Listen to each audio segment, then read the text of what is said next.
To me. Really? Yes. Oh no. But just for a little bit, not for a lot. For like December 16th. Right here. I'm hungry. Can you cut it? Because Luna does square up when she falls off balance.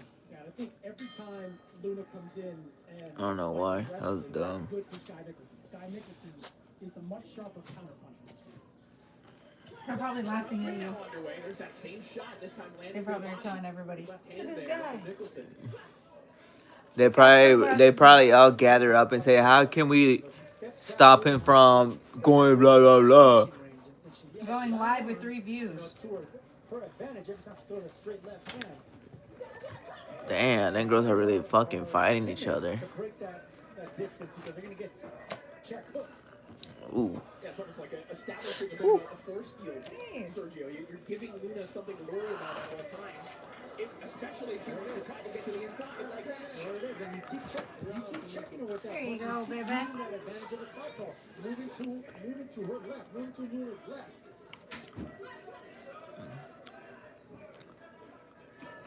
Luna does have a victory over the other title holder in this weight class. It's not just Ellie Scotty who holds all the titles. Miami Flores, who's been on our airwaves as well. Luna scored a fairly wide decision victory in a competitive fight against Flores. I don't know where that is.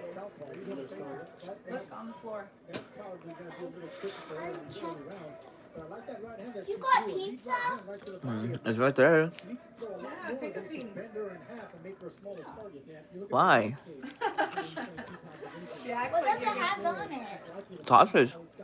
What is that? White stuff? Cheese. So the winner of this fight will No, certainly this white stuff. Yeah, it's a different type of cheese.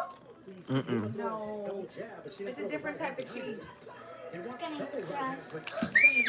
I'm so sorry. Just pick it up. double right hand, she can't even throw her first one. There's a right hand connected. I'm not eating that. Luna, but there was a naked left hand to the body from Scott This is Nicholson. gross. Don't eat that. Good action as we head back to the corners. I was just looking at it so tomorrow when I brush my teeth, I can brush my teeth. Happy birthday. What's up?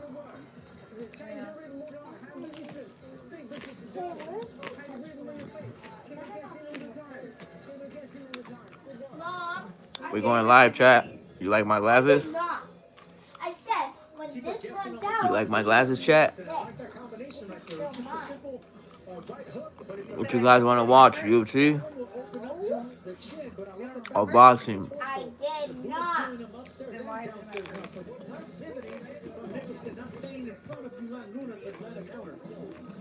Then take it to your room. I don't care. What's going on? What is that? Sour cream. What's up? Hi. Sour cream. Yes and no, what? Contest between Scott Nicholson and You're eating sour stuff? Dang, I never knew that. Luna. She runs into another check hook. But one thing you can never question about Luna Okay, I'm gonna go put this downstairs in the bathroom. her stamina. I might take her your key toothpaste. attribute, and it's mainly built in Go look in the bathroom. I know, it's not in the bathroom. It has to be in the bathroom. It's terrible terrain. It's kind of Sergio. It mimics her style in the ring. It's gritty. It's not always pretty, but there's a persistence about it, and it requires a high motor. Listen, I trained with Mexicans that they love going up mountains and running and going to high altitude. That's the reason they always have good conditioning, good strong legs. But they lack in speed and in size and in power sometimes. They make up with conditioning and always being strong. I actually found all of that stuff. Look, I found my touch So layer. Luna's not even making I agree. she's not making it a physical fight because Nicholson's not allowing her to make it a physical fight. And that's why So in the morning, I'm going to ask you to take all that down. at distance. See, the punch total is through 3 rounds, dead even in terms of punches landed. And This Luna and really this. busier as well. That is a beautiful check hook from Scott Nicholson. Check has been landing over and over and over and it's keeping Luna at bay. Luna needs to, she's going to have to make this a rough fight. You know, she can't be at the end of those long arms of Scott Nicholson. Why'd you get suspended? Let me get another piece, please. What's interesting because this is kind of an unusual circumstance for what this Damn, run babe. for Sky will be at What's up? 122. Here you go. The fact that she's Thanks. in with a longer and equally as tall opponent against other opponents in this weight class, she's going to tower over them. Yeah, she had some pretty good physical advantages at 126 pounds. A big 126, a 122 against most There's two opponents. pieces cut right here. She's All right. huge. If she can get opponents to come at her in the way that Luna is, she's gonna have a lot of success. Look at Pete.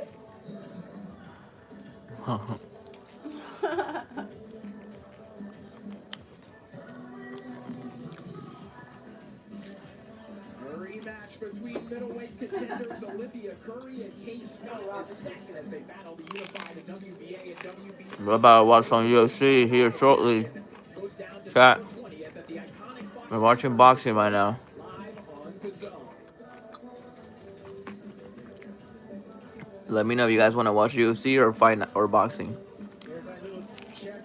It looked like Let me know. a degree punch, half jab, half foot right there, but it's been landing for Nicholson. Nicholson's starting to feel herself, and every time it lands, she's not even throwing 2 or 3 punches to let Luna try to punch in between. She's getting the shot and moving away. Yeah, the accuracy and the footwork of Sky Nicholson have been differentiators in this one. Luna promised war, but Nicholson is not allowing her to get into a war. That's smart boxing right there. You keep the shorter, stronger fighter at bay and keep moving her. Don't let her get positioned to land anything heavy with her feet and lower body. Yeah, if we're going to toy with that war analogy, Sergio, that lead hand of Sky Nicholson, that's the front lines. Just continuing to push Luna back round after round. No, that's exactly what it is. And I forget what that long weapon was that the Greeks used to use, a phalanx, I think it was. But it's a long spear. But to get past that, you need an angle. You need to actually catch them and flank them. I love when Sergio gives a Greek history. I was a big fan of Alexander the Great, man.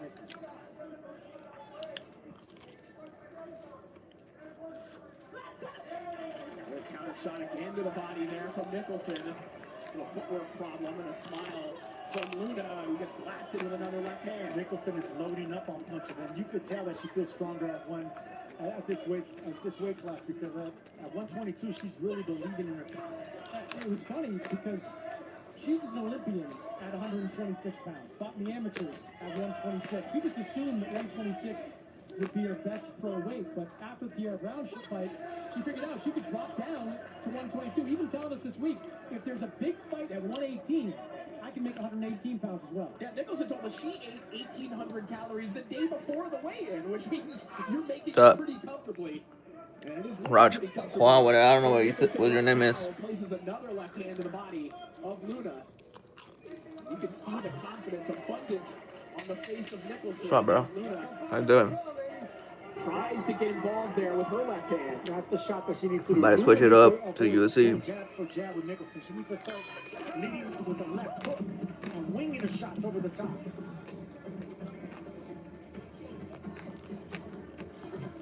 Good work. Move up, move up. Sometimes you fight, sometimes she falls in. The uppercut is on his rope. And you throw the hook, backhand. Back into control, RPV. A lot of boring fights. I don't know.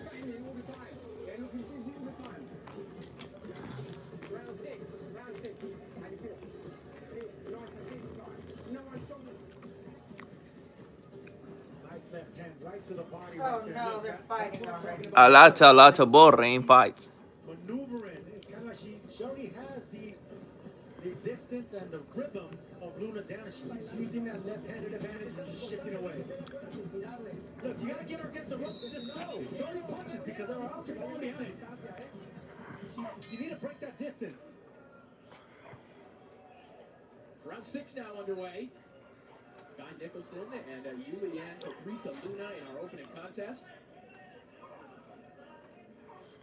Corrita needs little Cobra, but right now she's having a hard time trying to strike. All right, Chris Mannix, how do you have this one scored so far? Yeah, I've got a 4 rounds to 1 in favor of Sky Nicholson. Gave that first round to Luna, but since then it has been all Sky. The footwork of Sky Nicholson has been outstanding. I actually agree with the corner of Luna after that last round. You've got to get her against the ropes, and you've got to close that distance. So far, Luna has not been able to do that against Sky Nicholson. Luna, as Sergio suggested in the previous round, finding some success with that step-in left hook. Yeah, because Nicholson keeps going to her right, so she's going in the same direction. She hasn't really changed anything. So Luna can stop her just by throwing that leap. There you go, that left hand to force Nicholson to start going to her left, and that's when the right hand can open up for Luna. I tell you what though, Sergio, every time she throws that left and dips too far down, she gets caught with that quick check hook. It's happened about 10 times already in this fight. I will say, too, Chris, credit to Luna's corner for being honest with themselves about how this fight is going. You see many times in fights like this that are comparatively low-contact fights where a corner thinks their fighter is ahead and they get their fighter into trouble, but at least Luna's corner sees what's happening. And look, we saw the copy box numbers a moment ago. It is relatively close in terms of landed shots. However, the more eye-catching shots are being landed by Sky Nicholson. The corner for Luna clearly understands what that means. And the ring generalship is going to be on Nicholson as well. Sneaky left hand to the body there from Nicholson a moment ago. You see Luna smacking her gloves together in frustration as she eats another one. Take a step back. As the seconds tip away, and that'll do it for the round.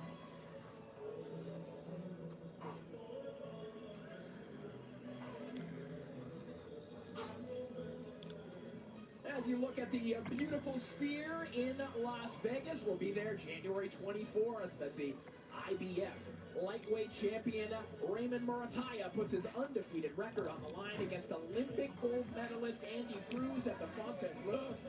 Murataya claimed the vacant title in his last outing, but now he faces the That's a crazy ball. Look at that, Daniel. in his first defense. Whoa.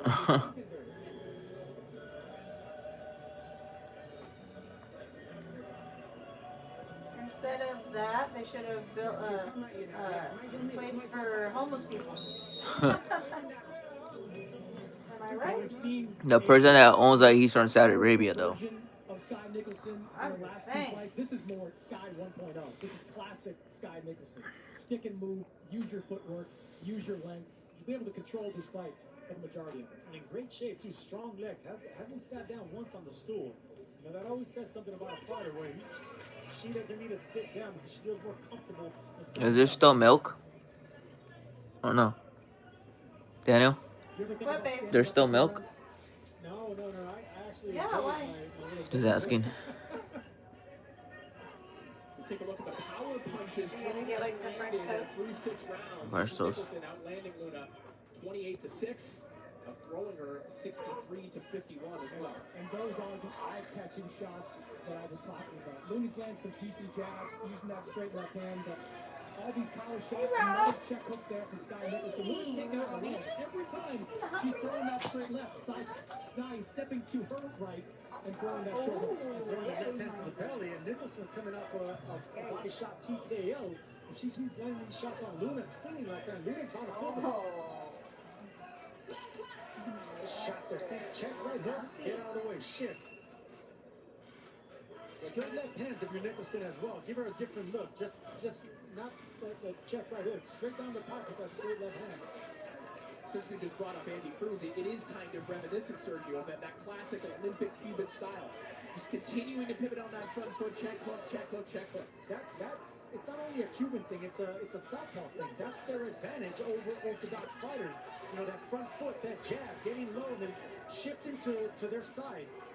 It's like a dance. You're always dancing, going in circles, but the Cuban style and the Southpaw always. Emotional. It's been a journey. Yeah, I'm happy for you. So I'm glad that everything was successful. She's good. Lives go on. Good luck with everything. Thanks for sending me those photos. I appreciate it, and I'll see you soon. So. Okay, see you soon. Happy to see you. All right, take care. Thank you. See you. Bye. When you have some successful and when you have a lot of good in your life, you have to share that, especially on the place where it's necessary. Prohaska, big crowd strikes here. That indeed will do it. Jared Prohaska.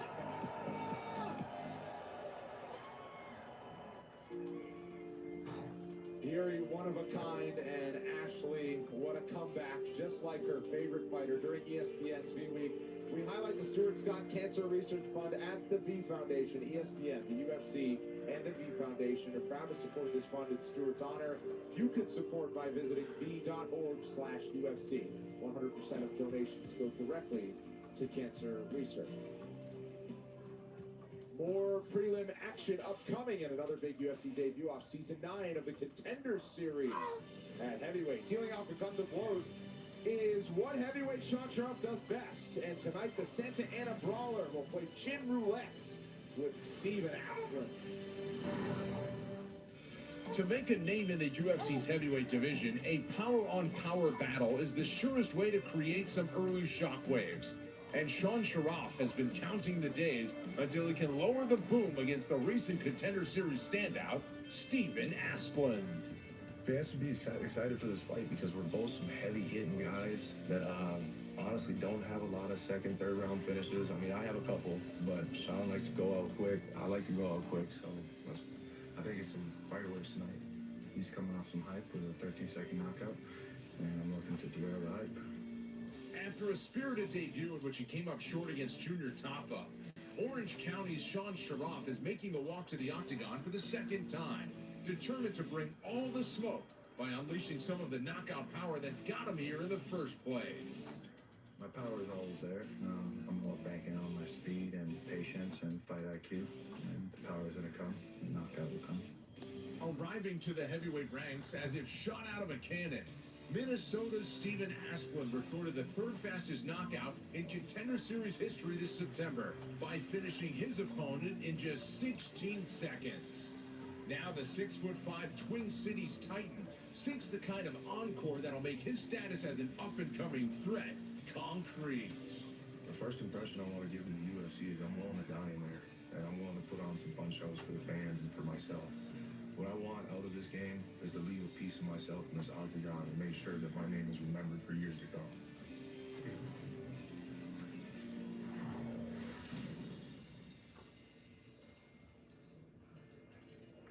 We don't have enough time to go over the incredible story of Steven Asplund, but I'll give you this. At one point, he was over 500 pounds. He turned his life around through MMA.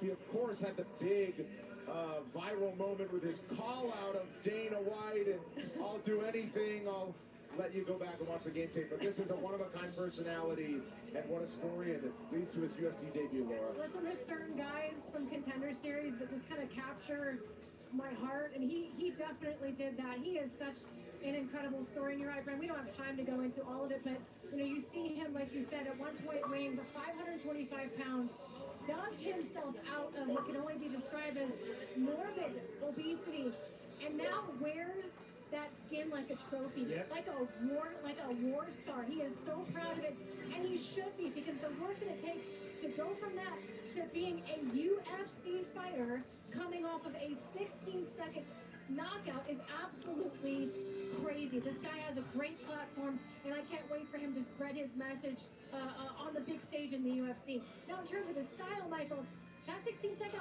knockout was actually a little bit of an outlier for him, because while he can slang and bang, he's much more of a volume striker, really. Yeah, he is a very sensitive guy, and he's someone that you instantly would like, right? But we're here to talk about his fighting. As you mentioned there, he's got the loose skin. Being 500 pounds and dieting down, that's amazing. On the Contender, got a 16-second victory. 1-2, 1-2. Big left hook, sits him down. In previous fights as well that I saw, he's a tough guy. He's shown that he can take a beating. He can be the hammer and the nail. I've seen him get dominated in fights, then turn it around in the very next round and get another knockout. He's a big, strong, tough man. Come on. I love y'all. Let's run it. Come on. It's a one fight tonight. I'm willing to die in there. I hope he is. Sean Sharp on the other side, also young in his MMA career, is only 4-1.